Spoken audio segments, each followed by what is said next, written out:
আসসালামু আলাইকুম বন্ধুরা, আশা করি সবাই ভালো আছেন। আমার হাতে যে সেটটি দেখতে পাচ্ছেন, এটি স্যামসং ব্র্যান্ডের একটি সেট অ্যাটম 2। এই ফোনটির কথা বলার সময় চিনচিন শব্দ করে। আজকে আমি সেটা মেরামত করে দেখাবো, স্পিকার চেঞ্জ না করে কিভাবে আপনারা ফোনটির সমস্যা সমাধান করবেন। চলুন ফোনটি খুলে নেওয়া যাক।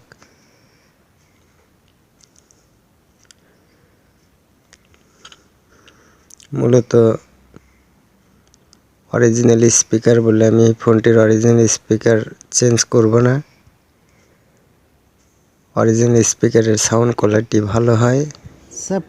বাজারে কিনতে পাওয়া স্পিকারগুলির খুব একটা ভালো সাউন্ড না হওয়ার কারণে আমি এই ফোনটির স্পিকারটি মেরামত করব। দেখতে থাকুন কিভাবে স্পিকার চেঞ্জ না করে চিনচিন শব্দ এবং ধীরে আওয়াজ হওয়া এই সমস্যা কিভাবে সমাধান করতে হয়। এটি একটি স্যামসং ব্র্যান্ডের সেট স্মার্টফোন।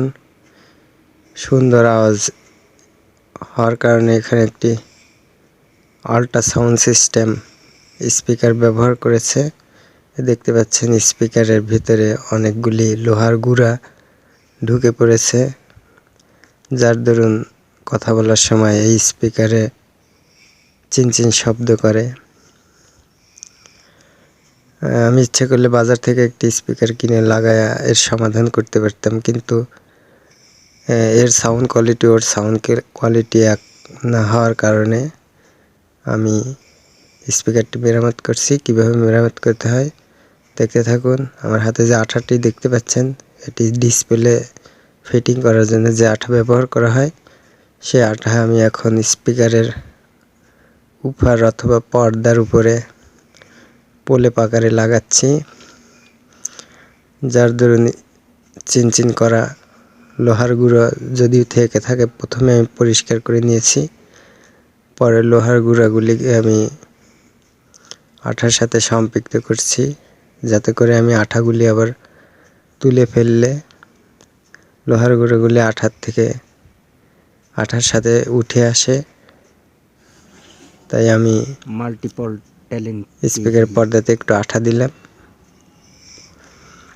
তারপরে এখানে আমি থিনার অথবা পেট্রোল দিয়ে ভালো করে আবার আঠাটি গলায় পরিষ্কার করে দিলাম, যাতে করে এটা সুন্দর হয়। তারপরে আমি সুন্দর করে শুকিয়ে আবার ফিটিং করে দিলাম। চলুন ফোনটি সেট করা যাক। ফোনটি যেভাবে আমি স্পিকারটি মেরামত করলাম, আপনারা এইভাবে মেরামত করলে অবশ্যই সাউন্ড কোয়ালিটি আগের মতোই থাকবে।